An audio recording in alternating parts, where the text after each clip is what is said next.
উমানা road অ্যাক্সিডেন্টে মারা যাওয়া মৌলভীবাজারের 3 প্রবাসীর মাঝে 2 জনের লাশ দেশ হয়েছে। সরকারি সহযোগিতা রবিবার তারা লাশ গাঁর বাড়িতে ইয়া পৌঁছে। লাশ দাফন খাফানোর লাগি প্রবাসী কল্যাণ মন্ত্রণালয়ের পক্ষ থেকে প্রতি পরিবারে 35,000 টাকা দেওয়া হয়েছে।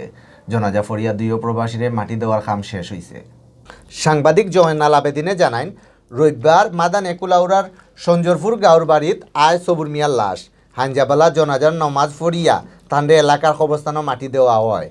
ইবাদি রবিবার রাত 9টায় আয় কুলাউরার বিলের ফার গাঁর লিয়াকত আলীর লাশ সোমবার বিয়ান 11টাত জনাজা হেসে তান্ডে কসমুলিপার কবরস্থানও মাটি দেওয়া হয়। 2 প্রবাসীর লাশ বাড়িতে আওয়ার বাদে তারারে হেসবারর লাখান দেখার লাগি এলাকার মানুষে বীর করইন। জনাজাত শরিক হইন বহুত মানুষ।